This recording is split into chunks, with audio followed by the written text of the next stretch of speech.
So what can Chinese cell phone makers like Huawei, Oppo, and Vivo do to boost sales abroad? Let's bring in Max Wolff, is a market strategist at investment firm 55 Capital Partners in New York City. Max, welcome. So tell us how Chinese smartphone brands like Oppo and Huawei, they've clearly gained a lot of ground. Could they dominate the market this year? It sounds like they already are. And why is that? So great to be here. Look, I think there's a growth story in this market, and I think it's a global macro story as far as we're concerned. And the story is the following.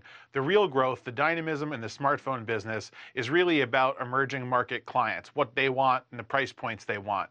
Samsung and Apple have probably been a little bit too focused on each other, and they've been fighting really hard to get the consumer who wants to spend, let's say, $700, $650 or more for an unlocked phone. And the truth is, where the dynamism and the growth in this business is probably a consumer who wants to buy a phone around $300 to $400 on the high end, and there really hasn't been much offered, nothing from Apple except for maybe used refurbished phones, and not that much on the flagship side from Samsung, and that's left the most dynamic, exciting part of the market to the innovators. First it was Xiaomi, and now we're seeing $400 devices. How much of this is about the cost, like you mentioned, and how much is it about all the bells and whistles the new phones are constantly coming up with?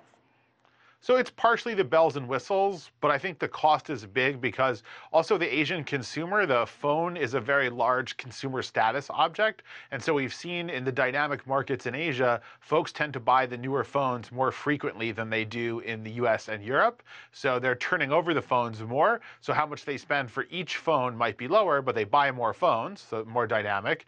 And then the other story is it's a software world where apps and operating systems are the big decision factor, used to be. And they're really the same across these devices. So the difference between the devices isn't that large. And here in the United States, a lot of people turn to Samsung and Apple. I have an iPhone right here. Why are these brands still appealing to consumers?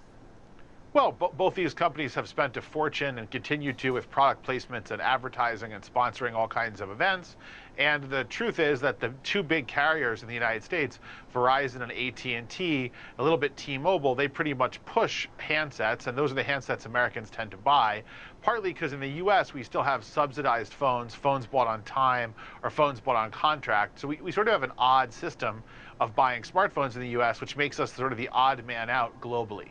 And Max, finally, what are the lessons Samsung and Apple can perhaps learn from China's phone makers? Well, China and emerging Asia are about to be the important growth engine in the world, then being more locally attuned to what clients want, from features to price to how quickly you produce new products is a big deal. And part of what the Samsungs, the Apples of the world have gotten a little bit lazy on is they don't release as much new product as quickly as some of the Chinese competitors. And given the dynamism of that market, given the status symbol of the smartphone, and given how high-end clients will buy more than once a year a new phone, you probably need to be more in tune to what they want. And the folks who are more in tune to what they want have been the Chinese brands, and they're taking market share for that reason. It's all about what consumers want. Max Wolff with 55 Capital Partners Investment